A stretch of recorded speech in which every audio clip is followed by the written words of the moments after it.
Hello folks, welcome back. In last video we have set up our Docker and Jenkins communication. It was working fine. In this video I am going to create a new job to copy our artifact onto DockerHost. Once it is available on DockerHost, it is easy to copy artifact onto Docker container. With that I am going to create a new Jenkins job. Go to new item, deploy on Docker.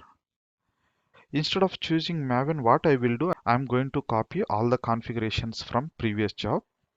So it's like a copy of our previous job, but I'm going to change according to Docker deployment.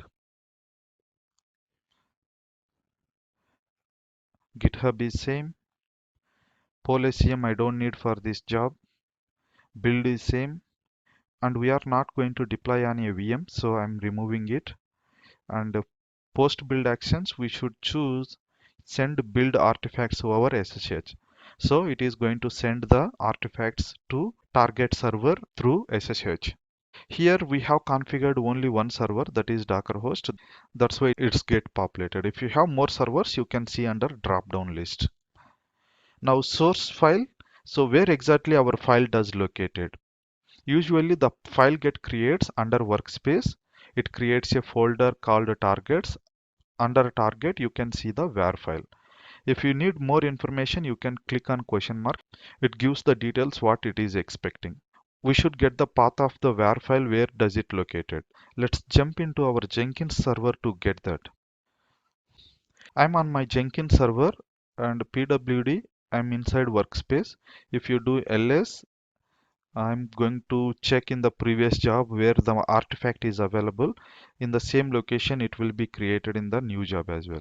With the job name, one folder get creates. Under that we have web app, then targets. Here we have var file. So the path would be after your job name, whatever is there, that is the path.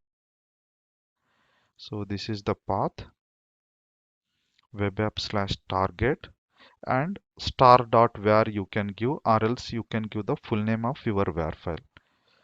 Next, remove prefix. While it is copying, it copies the directory structure as well. If you don't need this directory structure, you can remove it, but let it be like this for now. I'm going to remove in next build. In remote directory, where do you want to copy? By default, it copies the artifact onto user's home directory. In our case, our user is Docker admin. It copies artifact onto Docker admin home directory. So I'm just giving dot so that in the current directory it is going to copy.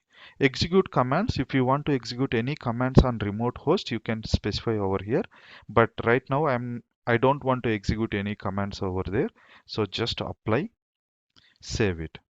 Before building this job, let's jump into our Docker server and see what is there in the Docker admin home directory. This is our Docker admin. I'm already in Docker admin home directory. Instead of that one, let's move to Docker admin, pwd, who am I? I'm a Docker admin and I'm inside the my home directory. Let's build the job, build it.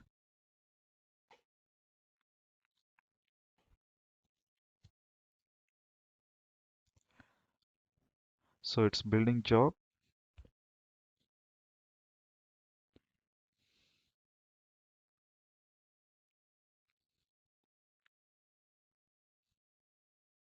Alright, build is successful. After building, it's tried to connect to our Docker host. Yes, it's connected and transferred one file. Good. Everything looks good. Let me do ls. Yes, you can see. So cd web app target ls. If you see, yep, var file is there. So it's copied successfully. Now, if you don't need web app slash target, you need to modify your job little bit. Go back to your job, modify, configure, and remove prefix. I'm going to give web app slash target. So it is going to remove this directory structure while copying onto target system. Apply, save. Before building it, let's remove the existing artifact, cd tilde, going to home directory, ls rm-rf web app. So nothing is there. Let's build the job.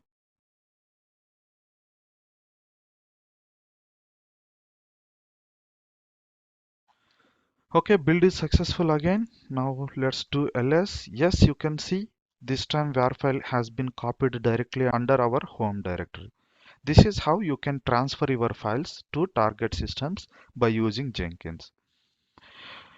Alright, now we want to copy this artifact onto our Docker container, which we are going to create newly. For that purpose, we need to write a Docker file. In next video, I will show you how to write a Docker file.